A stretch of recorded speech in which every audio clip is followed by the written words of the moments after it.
Ariel, is the head just spinning right now? Is it just spinning? What a time, guys. What a freaking time in the world of combat sports. And in addition to all of that, if you're into this sort of thing, we just find out that Victor Wembanyama is out for the entire season. Thrombosis, something of that deep nature. vein thrombosis. Yes. What the hell, man? There's a lot of news to digest. Where shall we start? I guess we should start with Riyadh because that's the newest news, if you will. Yeah, the Ring first reported that Daniel Dubois has fallen ill and that they were seeking a replacement. Names like Lawrence Okoli, David Adelaide thrown around. And, of course, this is just a day after we found out that Josh Padley was replacing Floyd Schofield, Kid Austin, against Shakur Stevenson, also due to some kind of illness. Not exactly sure what is happening, where this is all coming from, but bad news for a card that was super stacked. It's still stacked, but not great. And so I poked around. I found out that the press conference that was scheduled for around this time in Riyadh has been pushed back a little bit. Joseph Parker is at the press conference. Daniel Dubois, of course, is not. And I'm being told right now that the fight is off and that they are hoping to find a replacement. Just to let you know, the card is in 48 hours. And I'm gutted for Joseph Parker. You all know how I feel about Joseph Parker. The fact that he has now, the possibility in front of him of fighting someone who is not a title holder. He wanted to win that IBF title. We had George Lockhart on the show 2 days ago who told us that Joseph specifically said that his dream for this year was to win the IBF title. Why that title specifically, I'm still unclear, but it was right there in front of him. It was Dubois, and of course that was the ticket to get to Alexander Usyk, who has now proclaimed that he has 2 fights left, and all of a sudden he's staring at a situation where he may not get Dubois, he may not get that title, and he fights a guy who has nothing to lose potentially on 2 days' notice, or maybe just fights no one. Hopefully he stays on the card. Hopefully he fights someone. And hopefully if he prevails, he still gets Usyk, not for undisputed, but that's still the big ticket fight. So all of a sudden, this week in Riyadh has seen a lot of twists and turns. The main event still intact, thank God. But let's see how this all plays out over the next 48 hours or so. Yeah, crazy story. And you may or may not, I'm just lobbing it out there. Do you have any sense of what options they're exploring for a potential opponent? Is it Zhang? Is it somebody else on the card? Are they looking completely elsewhere? Is it a guarantee that Parker stays on the card even if they do find somebody? Is it too early to say? Yeah, it's no guarantee at this time. The names that have been thrown out by the Ring, who of course is owned by Turki Al-Sheikh, Murad Aliyev, Lawrence Okoli, David Adelaide, these are the names thrown out. So it's not been a move Zhang up top to the co-main event slot. You'll recall Joseph Parker's last fight was against Zhilei Zhang in March of llast year on the Francis Ngannou versus AJ fight. So not a lot for him to gain from that. But man, 48 hours is tough. Plus, it's not exactly like they're around the block. They're in Riyadh, and I know Riyadh is a 6-7 hour flight from London, so we're talking about some European fighters here, but not a great situation. Again, the main event intact. It's one thing when you find out about Shakur's opponent falling out, on Tuesday. That's a little time. But remember, by the time this guy flies over, it's already 9 p.m. over there. Weigh-ins are tomorrow. I don't know if they could pull it off in time. And I'm just absolutely gutted for Joseph Parker. I mean, you think about this guy, everything that he has had to do to get back to this point. George Lockhart talking about living with him in New Zealand. He spends the majority of his camp in Ireland with Andy Lee. And for him to be this close and for the fight to fall through, gutted for him and gutted for Dubois as well, because this was his ticket. Let's be honest, this was his ticket to get to Alexander Usyk too. He wanted that rematch of that somewhat controversial fight that happened in August of 2023. So I'm gutted for both of them, and most importantly, we hope that Dubois is okay. Yeah. Think about these guys; they are superhuman. For him to be in this kind of state is somewhat surprising, and it's not like he's cutting in an enormous amount of weight. Sometimes people pick up illnesses when they're dehydrated, they're sunken in, they're depleted. He's a big boy, he's a heavyweight, but he's not cutting 30, 40 pounds. And so for him to be in a situation where he has to withdraw, unfortunately, it has to be somewhat serious. The problem with this situation is that there's not much upside for either fighter, right? In Parker's situation, he was fighting for a championship. It was not his championship. He was fighting for Dubois' championship. And if you're the fighter potentially stepping in on short notice, you are not fighting for a championship, right? The champion is not the one who remains in the fight. And so with the amount of time left, it feels like there's little upside. My mind instantly went to somebody who's still on the card because at least Zhang and his opponent were preparing for the fight, and you could easily make that happen as opposed to flying somebody in. But to your point, that's his last win for Parker. Like, what's the upside? It's a bad situation. It's a real sticky one to kind of be in. But hopefully everybody's happy, healthy, and Parker can remain on the card. And I don't know if they're happy, but I don't know if they're happy, and I'm not quite sure if Dubois is healthy either. Hopefully he's healthy. I hope there's no. Yeah, I mean, it feels like there's really no real gain for Joseph Parker, especially like or his opponent. He's still young in this game. It's just sort of like, we're just gonna. Well, unless they tell him, "Yo, take this fight, stay on the card." And you got Usyk next if you win. Yeah. I mean, there's the motivation right there. Yeah, that could be something. That's enough motivation to get it done. If you're Usyk, I don't know if you say, yeah, I'll fight him no matter what. But again, too early. We'll see what happens here. I think Usyk will be motivated to fight a Joseph Parker who's on a roll like this because he hasn't fought him before. He's a fresh opponent, and he's looked very good as of late. But do you think having the IBF title to make it undisputed matters to Usyk? He doesn't have the belt. Not really. I mean, the rematch against Fury didn't have the IBF because they took it away from him to make the Dubois-Joshua fight, and he still did that. He did it. He climbed the mountaintop to become undisputed champion at cruiserweight. He climbed the mountaintop to be undisputed champion at heavyweight. The IBF screwed that up 2 weeks later, and so I think at this point he doesn't really care. 2 fights left. Let me beat the 2 best guys, maybe sneak in an Alex Pereira super fight, and we call it a career. Still card of the century with the hits it's taken? I could live with that when Schofield was pulled out. I think this one Josh hurts. Padley's a good story, but this hurts. This hurts. Especially if Parker is off the card totally. Now you're down to 6 fights too, and this was the co-main. You know what's crazy about that? I was just thinking the 2 fights and the 2 stories that I was most into were Shakur and Parker. Those were like the 2 most interesting storylines for me going into this card. And both those fights have taken a hit. Not the curtain jerker, not the one that would sell out in Liverpool, the one that everyone always talks about, Boazzi Smith, but these 2. All right, let's get into last night. Dana White goes live on Instagram. What a time. Bomb after bomb. I mean, you already had a reaction. We saw it on the YouTube channel and everything like that. What do you make of it, man? I mean, it's hard to digest everything that happened. I mean, can we also just talk about my camera? It's gotten a lot better. Has it not? It looks insane. The pink baklava is popping off the hoodie. It looks great, man. Shout out to people were saying it's 4K Helwani. I mean, if you only knew the setup that we had here, maybe I should do like a BTS photo of what exactly we're working with here. But I guess some things are better left between us friends behind the scenes.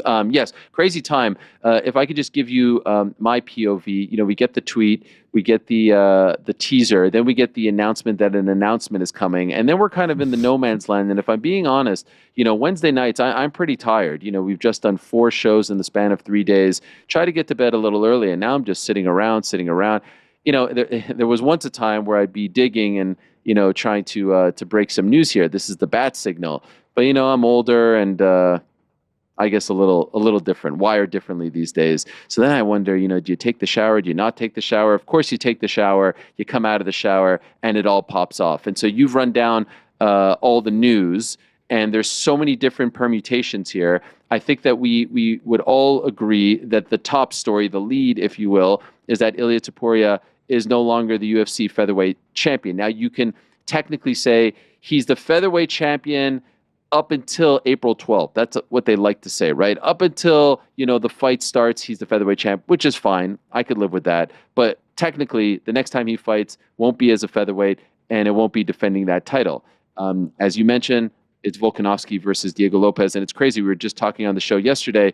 They got to announce something, and then they announced everything and then some. And so now it's for the vacant title. Now, there's a few things that I'd like to add after talking to people and doing some reporting.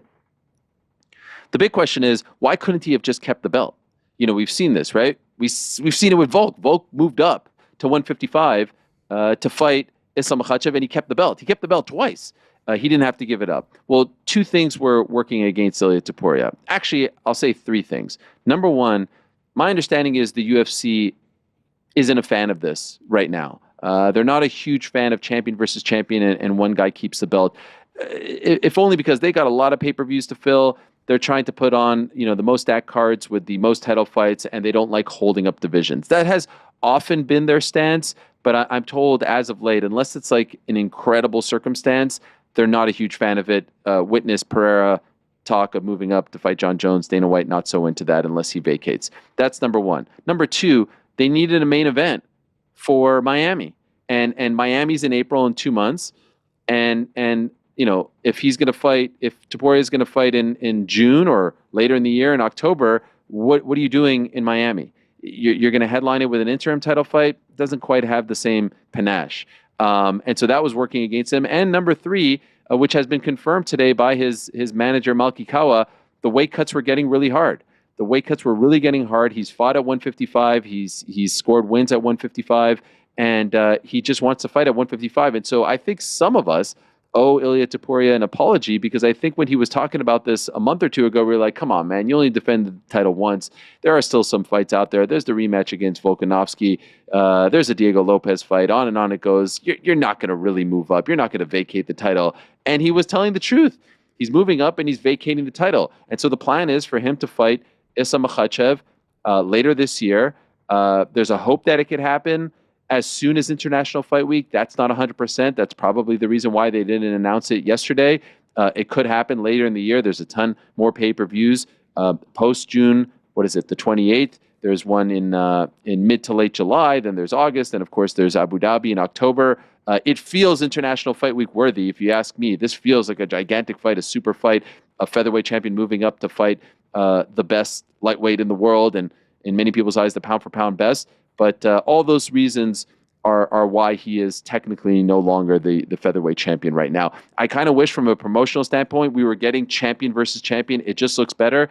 But spoiler, I wouldn't be surprised if he shows up with that belt, just like he showed up with the BMF title when he fought Max Holloway and says, I'm still the king.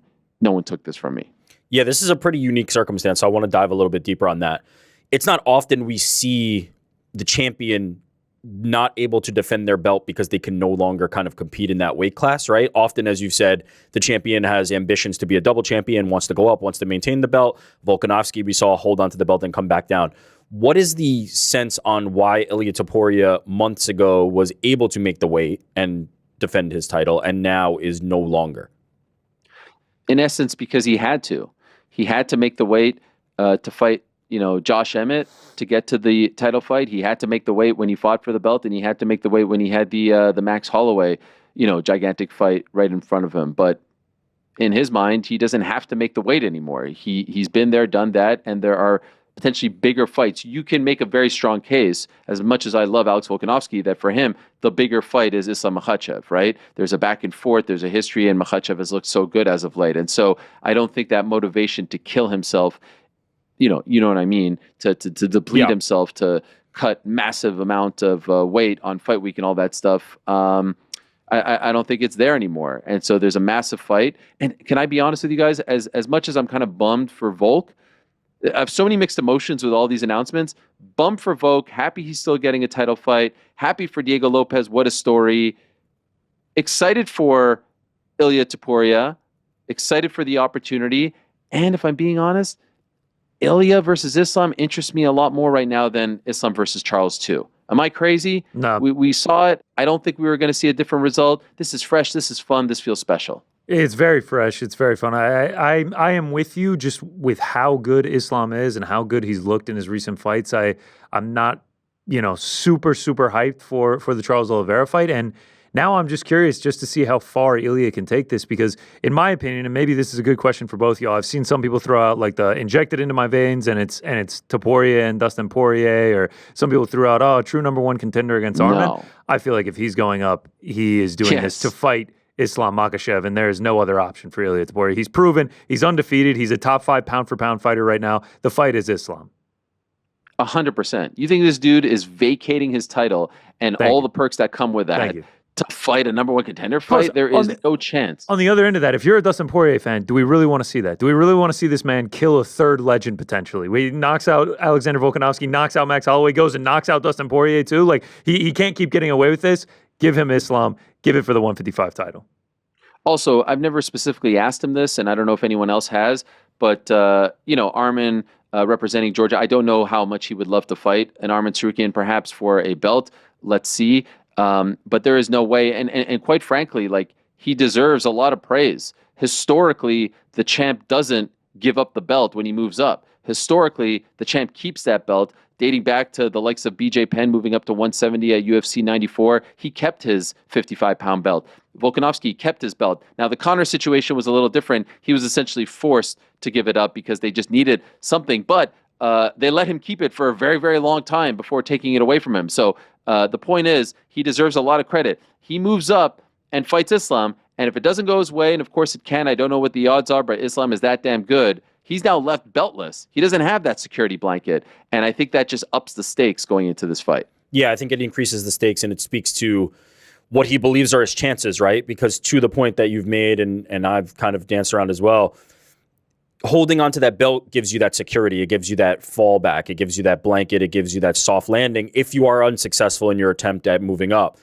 He doesn't have that. He's only got the opportunity to dethrone the #1 pound-for-pound fighter in the world and become the lightweight champion himself. And so he's taken the risk. He's taken the gamble. I think he believes in himself to a degree that we haven't seen in a long time. And it reminds me of Conor McGregor. He continues to kind of remind me of Conor McGregor.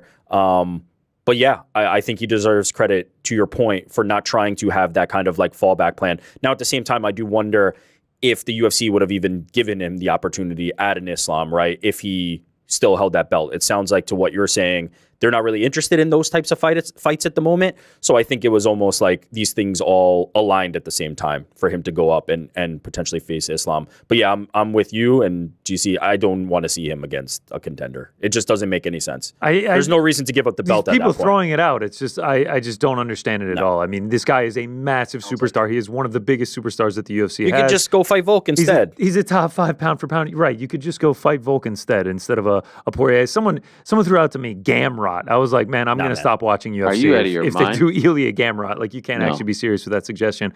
By the way, some look ahead. Can we get a breaking news? Could we just get a breaking news? Okay, okay. Wow, more breaking news. Why did that sound so weird in my ears, Frank? That sounded so different. I don't know. It didn't say. Can I hear it again? Actually, 1 second. Okay. What's standing going on by? right now? It didn't sound like the normal music. I'm on. Did you guys hear it? What's going on right now? Yeah, it sounded fine. There it is. Okay. No, it's maybe not as big as you think, but I'm literally watching one championship at the same time. There's so much going on in the world of combat sports, and Roberto Soldic just scored a vicious knockout, a left hook from hell. His opponent falling face first, a la Ric Flair. Do you see this? I got it on right now, baby. It's insanity. Go look at the knockout. Yeah, no, I saw it. I was watching it live. Yeah, are we gonna get dinged for that? Are we gonna get dinged for that? Chatri, don't come after us. Don't come after us. Literally everything's happening right now. In Qatar, there's one championship. In Riyadh, there's press conferences and fights falling off. Their pets' birds' heads are falling off. And there's big fights being made. That was a dumb and dumber reference. Soldic, round 1 KO. We're about to get John Haggerty, and then Jared Brooks and Passio in the main event. A lot going on. All I was going to say, look ahead odds. Islam Makhachev right now, -280. Ilia Topuria, +220. Wow. Interesting.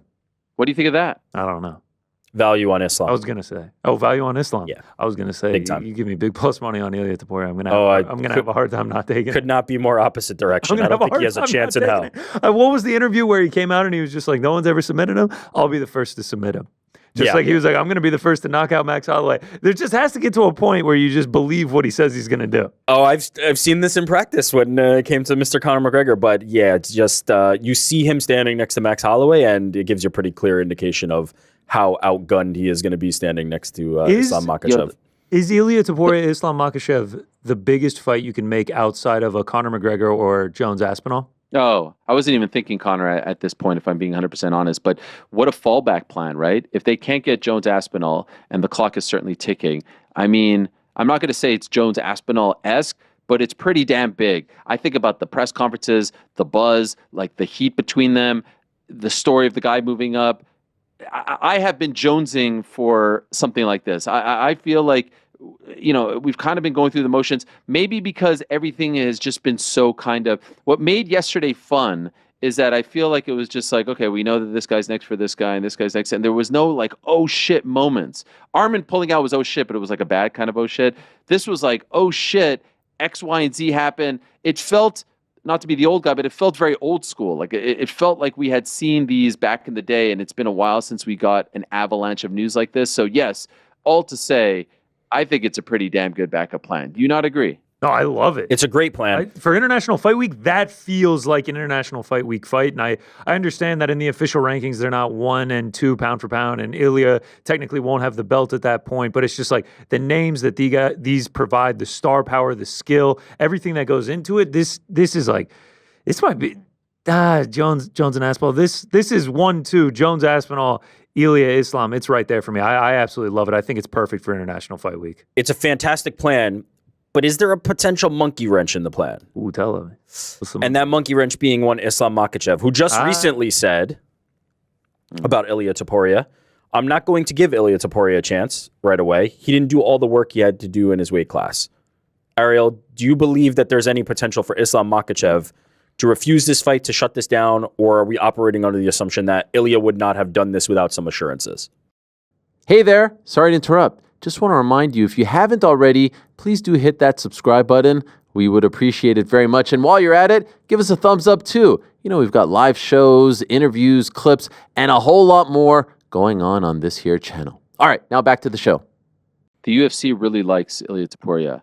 They aren't letting him do this. He is not doing this without that assurance. It's just not happening. Ilia Topuria is a superstar. He ain't just some guy who's like, yeah, you know what? I'm going to take my chances. I'll give up the belt. I worked my ass off to get here.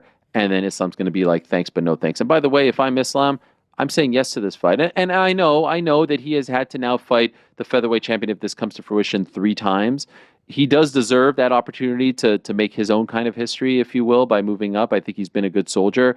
But this is bigger, in my opinion, than the Charles fight.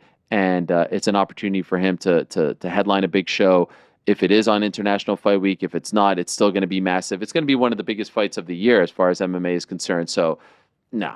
I know the quote graphic and he says that and everything, but I think if UFC and Dana White come to him and they're just like, this is the fight, he'll go, all right, sounds good. I agree with you. I'm game. Yeah. I mean, look what he did with Moicano. He doesn't really strike me as the kind of guy who's picking and choosing, right? I mean, that was the whole beauty of that moment. He's like, yeah, just let me know who it is. So why would this be any different? What is your better option at the moment, right? There is no better option, right? Charles. It's all rematches. You've already beaten Charles. Going up to 170 doesn't seem in the cards right now, especially him and Belal talking about that. And Belal just got booked. Like, it just doesn't really feel like there's a better option anyway. What do you do now? Arm and Charles too? Yeah, why not? Get the winner of Ilia and Islam? Sure.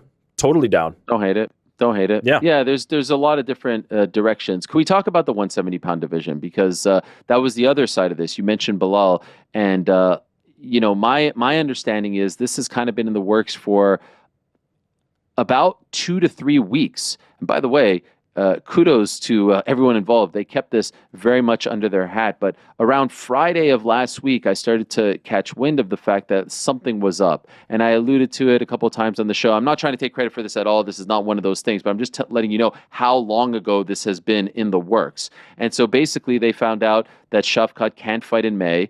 They wanted Belal to fight on that Montreal card. As we said, it had a Belal title defense written all over it. And my understanding is that Shavkat is going to be able to return late July, early August. And so the timing just didn't work out. And so they were faced with a situation, all right, what are they going to do? Do they go with Leon Edwards?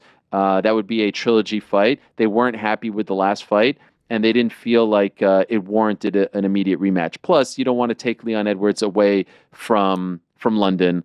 He's the big draw on that card, which is a little thin at the moment as far as the big stars. And so the next option is Jack Della Maddalena. Do you move Jack Della Maddalena from March 22nd and bring him to Montreal? And if you do that, what do you do with Leon Edwards? And so names were discussed. The likes of Carlos Praches was discussed. The likes of Ian Gary discussed as well. There were a bunch of different names. You're looking at the rankings right now. Those were some of the names. Usman, to the best of my knowledge, not discussed. And they settled on Sean Brady, who recently welcomed a baby into this world, and we wish him and his wife all the best. He had the kid. Well, I think he told us. Didn't he tell us that it was going to happen around this time? Around on the 13th. We don't know if it's happened or not yet. I mean, that's excuse number 1. Now we have excuse number 2. We can get into that later, though. Okay, so my apologies. What I meant to say was we suspect that around this time, if it was the 13th. He's expecting. Yes. And he told us that, look, usually I wouldn't jump to fight so soon, but this would be a big opportunity. This is when he wanted the fight. And so they knew he was game. He takes the fight. He's now co-headlining March 22nd in London. Leon remains on the card. And they move JDM to Montreal. Belal defends his title. And shout out to JDM, who, hasn't fought since March of last year, who broke his forearm, who had the infection, who's coming off that win over Gilbert Burns and going straight into a title fight. It's a big opportunity for him, but there were a lot of moving parts here, and ultimately they settled on this, as opposed to just moving Belal Shavkat to late July, August, and everything remains intact. I love this for Belal Muhammad. Well, here we go. Show that thing off. Let's show that thing off. Jack Della. I love this for Belal because it gives him the clout. It gives him the prestige of saying, like, I was willing to sign on the dotted line, face the guy that you all think is the boogeyman Shavkat, and then not even have to face him and get what I feel is an easier matchup for him and get a title defense under his belt. It could not have worked out better for Belal Muhammad, if I'm being honest. I love this for him. All right, well, you say that. Belal tweeting, dang, I stole Leon's belt and his opponent. Yeah. That's actually not bad. Minus 220. Jack Della Maddalena plus 185 in that matchup. Yeah, it feels like a tough stylistic fight for Jack there. I feel like Belal is going to have some real success against Jack, but kudos to him for stepping into that opportunity. It sounds like they contacted a lot of the other welterweight contenders, and he was the one who was game. Oh, we lost old AH. We lost AH. All the breaking news messed up his frazzled connection. He was talking about upgrade his cameras. Now we just need to upgrade the internet. Or maybe he was about to give us even more breaking news, and there was the CIA came in. The CIA came in and shut it down. Don't lose me. I'm still here. Oh, I'm still here. Oh, I'm still here. Wow. Can you see me? There or no? it is. It's wow. just my computer was about to die. My computer was about to die. I wrote it in the chat. Wow. I wrote. Yeah. I need to I'm not reading the chat. I'm locked in on this combo. I was man. writing No it screen. to the crew in No the back. screen. They gave us the heads up on that after we waited 30 seconds in silence perfect, for you to speak. Oh, So awesome. it was good. Big right appearance on Boys in the Back. Can't even be bothered to grab the charger. Okay. Yeah. Bro, we were up late. We were up late till like 12:30 making videos. I got my phone here acting as my camera. Who the fuck is we? How close right, were you to going to bed last night? Because I legit, I can't even lie to you guys. Teeth were brushed, contacts were out. Oh, yeah. I was kind of doing like the lip smacking, just like, all right. Oh, I was it might be good. time to head to bed. And then I got a text from Shaheen Al-Shadi being like, oh, yo, breaking news is out. Out of habit, though, don't you have to stay around for the Dana White? Like, I've got something dropping, even if it's bullshit. Even if in the rare times it is bullshit. Sometimes you kind of like start thinking like, all right, maybe he's just like not going to drop and it's just going to be a little power slap thing. It was like because it came out that he was going to make an announcement at like 6 or 7, and then at 7:45 we got long. Like 7:45 he was like, okay, I just wanted to announce that I'll be making an announcement as soon as I finish filming this episode of Tough. And then I just was like, all right, when's this thing coming? Correct me if I'm wrong, but it feels like a lot of times when the announcement gets pushed back, they're dotting the I's and crossing the T's on some of this stuff and getting it in place. And based on how many different things they just dropped on us yesterday, there was a lot of I's to dot and T's to cross. So I can understand why it took a while. What do we think of the IG Live as opposed to the pre-taped video? I like a more succinct announcement. He starts being like, "Oh, hey, this guy's here," and that guy. I mean, like he was hopping in the chat. He's like, "Do you guys like this? I can interact a little bit." Like, I was in the chat. I was talking a little shit in there. I was like, "Yeah." It was, were you? good stuff. Oh yeah. How many people were watching live? How many people were watching live? There was like 45,000 people watching. Like he showed the Miami thing in the war room. He's like, "Yeah, there you go," and everyone was in the chat. They were like, "It's backwards. We can't read that." So I hopped in on the bandwagon. I like the live. I was like, "F's in the chat. F's in the chat." No, I liked it. I was. By the way, more breaking news. I can't stomach much more of this. This, according to Sky Sports, we're all over the world here. Breaking: Clarissa Shields has been suspended from fighting in the state of Michigan by the Michigan Unarmed Combat Commission and is under investigation after testing positive for marijuana. Wow. What? What? That's fucking I thought you were stepping onto the Riyadh talk for a second. Clarissa Shields heavyweight title. For Clarissa Shields, marijuana? Joseph Parker. In our home state? What? I thought marijuana wasn't a thing anymore. Yeah. I thought Is like it? people Well, were it's a okay thing. with I the just didn't think it was tobacco. an illegal thing. It was like prohibited marijuana. substance at this point. Anyway, That's I bizarre. don't mean to. It's a real slap in the face for Clarissa, who reps the state of Michigan like to the highest degree and like brings big events there, to then be like, nah, we're gonna do this. I don't know. That's just me personally. You had me scared for a second, if I'm being honest. Like once you started reading that in the suspension, my heart fluttered a little bit. No, I had a I was palpitation scared as I was reading it. I was reading but it thankfully, as well, it sounds like all it's of you. just bullshit. Ariel, before Can we talk lost about you, what I can I just talk about? Oh, sorry, you had a question. Sorry. I do want to ask. something else. You mentioned a lot of different names that were potentially in the running for this title fight. Why did it ultimately end up being JDM? Other names were discussed. Most of them were discussed to fight Leon. I think see. they So, felt. Got it. Yeah. This was the fill-in. JDM was the guy that they pegged for this off jump. Okay, got it. They felt like this was the most worthy of the challengers, and hard to argue against it. Obviously, the Carlos Praches of the world. The who else would be in that mix? I guess Kamaru Usman, although he hasn't fought in quite some time. Leon had a very strong case as well. Carlos Praches was considered for Belal, not just the Leon fight. No. I'm saying these are the potential options, right? These were the potential options. Gary, by the way, I didn't hate the idea of Gary getting the title shot. I know he's coming off the loss, but people have come off losses and gotten title shots. Famously, Alexander Gustafsson got knocked out and got a title shot afterwards. He fought very close to Daniel Shavkat, Cormier. He just took Shavkat to a close decision. But you know what? I don't mind JDM, one of our own. He's one of our own, and yes, as you know, the spokesperson for the Montreal combat community, he is one of our own. I understand he might be going to Montreal next week, and I told the squad, I said, guys, I don't know if you know about the record snowfall and cold temperatures in Montreal right now. You might want to bring a wee coat from Perth because it ain't summertime over in Montreal right now. And I showed them some videos and they were like, holy shit. So God bless. Let's go link JDM. up. Let's hit the orange julep. Get some skating with JDM. Not exactly a hop, skip, and a jump from Perth to Montreal with the fight being less than 2 months away. You know what I mean? No, is it 2? No, it's 3 months away. 3 months away. So still. Perth is actually the farthest city in the world from New York City. So I'd imagine Montreal is pretty much the same. So yeah, like the opposite side of the world for him. Yeah. No, it's a tall task. It's a big ask, but I think it's cool. Listen, sucks. We wanted that Shavkat fight, and like I said yesterday, the bad luck on this guy. Holy crap! He's supposed to fight for the belt in December, and Belal gets hurt. He takes the fight against Ian Gary. Not even an interim title fight. Not even an interim. He doesn't even get that ticket. And then they say, all right, you're fighting in May. Now he's not good to go. Ian Gary tweeting a video yesterday. Did you see this of him kicking Shavkat's knee? And he said basically like, I'm just going to leave this here, perhaps insinuating that he he was the one who caused the knee injury. But nevertheless, I feel for Shavkat. My hunch is he's not being punished. He's not going to be reprimanded or anything like that for not being able to fight. I think the plan would be for him to fight the winner of this fight. It's giving big Hamza vibes to me. Like it just feels like these are the guys in waiting, the monsters waiting at the in the shadows of the division, and just can't seem to get the momentum going to get in there. Hopefully we do get Hamzat in the next one against DDP, and hopefully we do get Shavkat facing the winner of this fight. But I think this is a great fight. I'm perfectly happy with this as the backup. Yeah, I mean I'm cool with it. Yeah, you got an incredible striker in JDM who has had a susceptible ground game in the past where Belal can thrive, and we'll see if he can do that over the course of 5 rounds.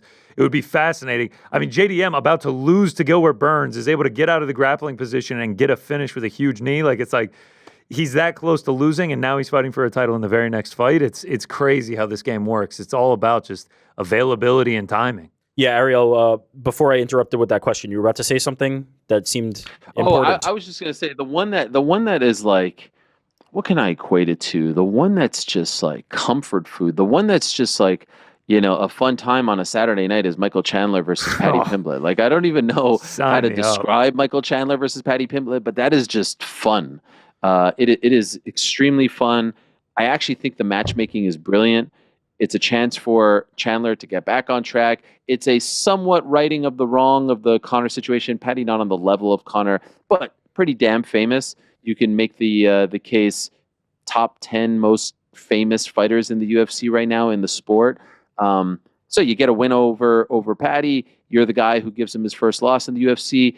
It's a nice consolation prize. And for Paddy, it was time to move up. It was time to get the career going, right? And Michael, I'm not suggesting, is a gatekeeper, not at all. But he's a litmus test. You get by Michael, okay, now we know who you are in the 155-pound division. And so I really dig that fight. 5 rounds, co-main event. They keep bringing bangers to Miami, and that is just an amazing fight. Like the stories, the stakes, the directions that each go with a win and with a loss. Chandler losing to Pimblett sets him all the way back. Pimblett losing to Chandler, fraud checked, all this bullshit. Like, I think it's fantastic. I freaking love on top that of fight. everything you're saying, they're going to do an incredible job leading into the fight. The buildup is going to be fantastic. And then Iron Mike Chandler's getting in there. I can imagine it's going to be exciting. Paddy Pimblett, known for getting finishes as well. Like, I am with you. That was one that I saw when it got made. I was like, I love it. I love it. I know Chandler had called him out for 317, but let's do it even earlier. I love it. No matter what Chandler got that wasn't Conor McGregor was going to be a step down. So it doesn't, like, there was no option that we were going to be like, you know what? It was really worth waiting all that time, Mike, to strike out in the Conor fight. You did it. You landed right where you needed to be. This is a great outcome. I literally think only him winning the belt would be the only way that it's just like, well, he missed out on the Conor fight, but he got the belt. If that fake scenario that was out on X where Michael Chandler was stepping in to fight Islam had happened, then that would have been the only acceptable answer. But I love the fight between Paddy and Chandler. I think it's a perfect measuring stick, as you said, Ariel, for where Paddy is, and also an opportunity for Chandler to really potentially get a win under his belt and get back in those conversations, because I think a win over Paddy Pimblett on that stage really puts him back in that conversation in a way that I don't know if ex-contender on a random other pay-per-view or fight night does. Oh. And by the way, Chandler's old running mate making his UFC debut on the card, finally, Patricio Pitbull. I was just about to ask you. I mean, that in itself would be massive, breaking news to start the show. Oh, yeah, by the way, he's fighting a long time fixture at 145 in the UFC, Yair Rodriguez. I mean, what the hell? What a freaking triple header that is. Unbelievable. Yeah, I think this is to me, this feels like the Michael Chandler playbook all over again, in terms of the UFC is bringing in somebody, we'll call it Bellator just because Bellator dissolved, but I'm going to call it Bellator because that's where he did most of his work, Patricio Pitbull, that is. You come in from Bellator, you get a big opportunity, right? Like Michael Chandler did against Dan Hooker when he made his debut, and you get a real chance to say, I'm here, I'm arrived, I've been as good as all these guys, and I just needed the opportunity to prove it. Get a big win here over Yair Rodriguez, and I think Patricio Pitbull enters that fast track to title talk conversation. He's been saying for years, like, he's better than Ilia, he's better than Alexander Volkanovski. I think there's a real opportunity, if he can get past Yair Rodriguez, to fight one more or maybe even be in line for a title opportunity, which is exactly what you want at somebody who's at that advanced age in his career. And really, these are the last couple of fights we're going to get out of him.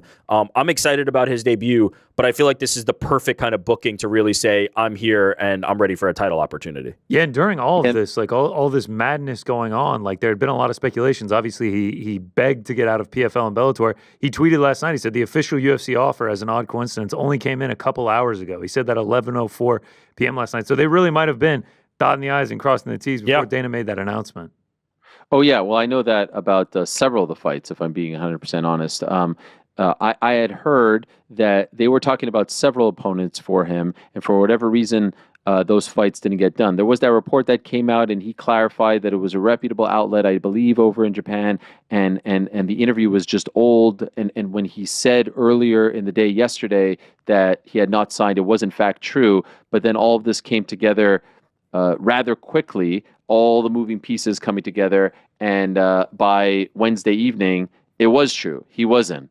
And it was against Yair Rodriguez. Has he actually signed, dotted the I's, crossed the T's? I'm not quite sure, but he's in, and it's a phenomenal story. Who would have thought in the year 2025 on a UFC pay-per-view we'd get Michael Chandler in a massive co-main event against Paddy Pimblett, Cage Warriors champion, and then you get Patricio Pitbull going up against Yair Rodriguez. And just, the Yair fight is just so perfect. Top 5 featherweight. Beautiful. Incredibly exciting. It's perfect. It's just like you win, you jump right into the top 5. Maybe Movsar ahead of you at that point.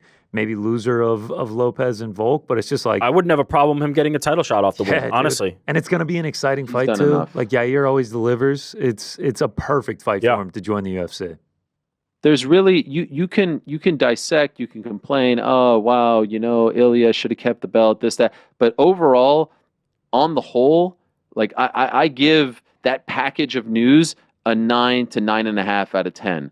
And I'll put the cherry on top, if you will, and that's they did the right thing by giving Manon Fiorot the title fight. Yeah, she's earned it, she deserved it.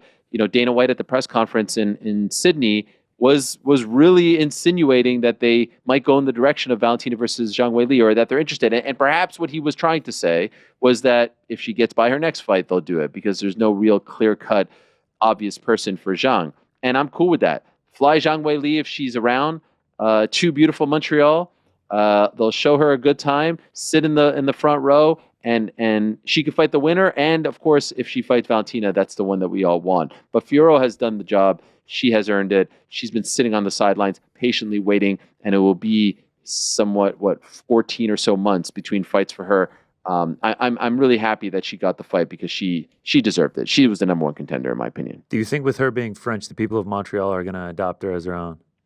Definitely, Sick. 100%. They love a good French speaker over there in Montreal, and yes, it's not Quebecois French, but it's pretty damn close. And so I will say the two big baby faces on that card will be Manon Fiorot and Belal Muhammad. Belal Muhammad will be a big star in Montreal. There are a lot of Muslim fans. There are a lot of Muslim people in Montreal. He represents them. And he is their champion, and I think that they will come out in big numbers to support him. It's good to. It's going to be good to see him get some shine. Can I just have you guys guess odds for Manon Fiorot, Valentina Shevchenko? Shevchenko minus 450. Shevchenko minus 450. I'm going to say 280. Shevchenko minus 280. Oh boys, it sounds like you guys got to head to the window. She's not the favorite. Manon Fiorot minus 125. Shut the fuck. Valentina Shevchenko plus 105. Wow. Valentina Shevchenko plus 105 in that one. Wow. I feel like I'm sitting here talking about the Larissa Pacheco and Cyborg line all over again. What is happening in this world? Or Merab and Umar. Yeah. There's been some questionable dogs throughout this whole thing. Yeah. H-Down? How do you get there? We'll see. We'll see if it moves. We'll see if it moves. Fascinating stuff. I was very intrigued to see that line. I don't know what to say, man. I got nothing on that. That's bizarre to me. What a day, guys. I appreciate you having me. Much love. I'm going to sit back and watch the rest of the show. Can't wait for Fight Feast. And, if anything else breaks, come back on. Just stand by. Just give us a dial. Come back. Anything breaks, if Katie Taylor pops for Tylenol or something, should I jump on? If Katie Taylor gets made at Croke Park, just give us a dial, dude. Yeah. Katie Taylor's gonna. What Katie is this marijuana? What? She's gonna pop for Flintstone vitamins. Katie Taylor. Wait, one last question for you here. I hate to rope you back in.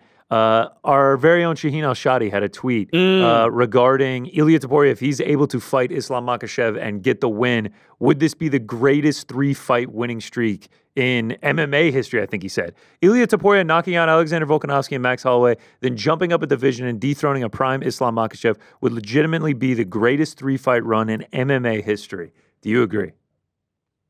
I mean, it would be pretty damn good. It's hard to think of a better one. Pretty damn good. If he knocked out Islam Makhachev. Oh yeah, even if he just beats Islam, it would be pretty epic.